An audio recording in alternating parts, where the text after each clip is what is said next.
Okay, I am back today working on this 2006 325i. It's the E90, and this is the 6-speed manual with the starter replacement. So we're getting into this motor here. I believe it's an N54. I looked it up before, I can't remember. I think it's an N54 motor. Maybe it's N52 actually. Okay, let's turn around here. And well, okay, so here it is. I've already taken everything off here. Got the intake off, and the starter goes way down in here. If anybody's wondering, on a 325i 2006 E90 version, if your car looks like this, chances are your starter is buried underneath your intake. I've got another video where I tested the starter, and I was actually testing the harness to the starter, which is this piece right here. As you can see, there's a lot of stuff here that needs to be hooked up with this when you take it apart. A lot of little things that are hooked to the underside of your throttle body slash intake, okay? And they're very hard to get to. It's just one of those difficult processes. I haven't found an easy way to do it yet, but basically here's where we're at. I'm gonna stop and I'll put some stuff together and then come back on. But before I do, I wanted to point out a couple things. Here's the starter, and it sits in there like this basically. So this thing installs like this, and voila, right? Looks easy enough, right? Okay, well, here's the thing. Here's the kicker. You got two screws, or two bolts, I'm sorry. The long one here and the short one, okay? And the short one goes here, no problem, right? The long one though, I don't know if you can see that. Let me get another snap of that. So the short one goes on this side. Long one goes on this side from this way. So you gotta go in under the firewall and kind of get that in there and then feed it in, right? Like this, okay? So this goes through here, and see how the starter is threaded? You can see those threads down here on this. So you gotta work that thing in there, and guess what? It's very hard to get any kind of a tool on here. So basically you gotta get it kind of tightened up by finger tight is what I found works. And then I was able to use a socket on the end of this, which is a like a Torx style socket, I guess. And then use an adjustable set of pliers and kind of torque it down. I did this in the past too, and it worked pretty good. It's not actually very tight. You'll freak out though if you're trying to take this out and trying to figure out how to get this thing out of here without having the car up in the air. It's a pain in the butt, but you can do it that way. So there's an option. There's something I wanted to point out before we get any further.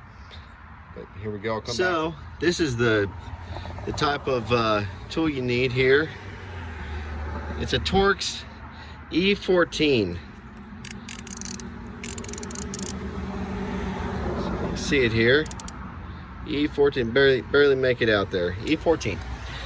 All right, so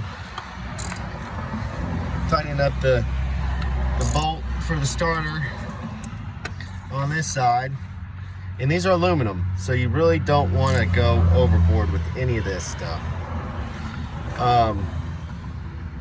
I don't know the torque specs. I always use a mechanics, just a mechanics touch, feel where I'm at. I have a pretty good taste for, you know, not going too far after working on cars for a long time. But now here's what I do with this one. This was the long bolt. I worked it in and I finger tightened it, okay?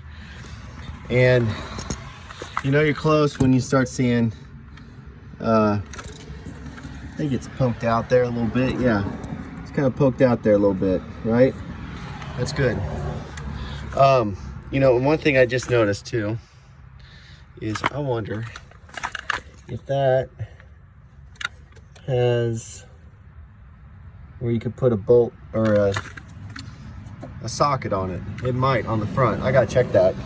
Basically what I've been doing that works decent is I put that Torx socket on like this, and then I use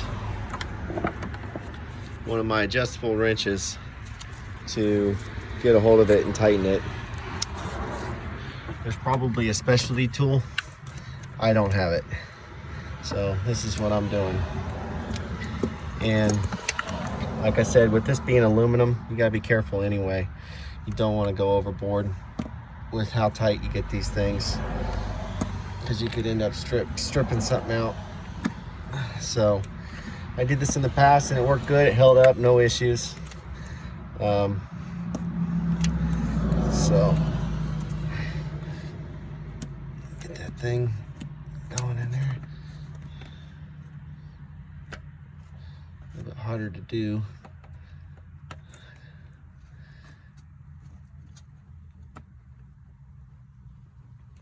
All right, that's feeling pretty good. I'm gonna set the phone down and make sure that it's right, and then come back. Okay, so at this point, I got the starter bolted in, these two bolts, and then I attached this, which is the battery cable, which it's unhooked in the back. In the trunk is where your battery's located on the e90, and then here is the solenoid voltage source that goes onto your starter right there. So basically what happens to operate your starter is you've got your main voltage that comes in, and then you have where it's split through your solenoid, and then your starter is actually this part here, but the solenoid operates when the lower current 12 volt source, if you push your key in, it makes up a relay over on the glove compartment side, and then it pulls in the contacts from this point to this point internally. Okay, so then the voltage runs from here, your main battery voltage, to here, and then it powers through this little cable right here. This is actually wire that's going down into your starter, and starts and rotates your starter, which has a spring mechanism for the gear on the inside. If you don't know exactly how that works, as soon as the voltage is applied, this kicks in and will jump out, right? And then as soon as the voltage is removed from your 12 volt source here, this is the old starter, by the way, then this breaks contact, these open up, these 2 points right here, and then your starter will just go back to its normal state, where the spring pulls this gear back in.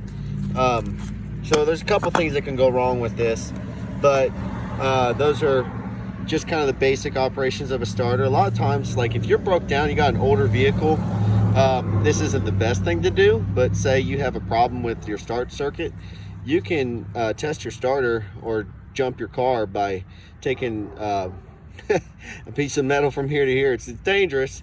It can be dangerous, but you can jump it right here. I've had to do it actually on a razor for my friend when we were stuck out in the middle of the woods. We couldn't figure out why it wouldn't start, and we ended up just jumping across those 2 points from your main voltage battery source to here, and bypass the circuit that pulls this in electronically inside of here. So you can go across those 2 points and it'll run your starter.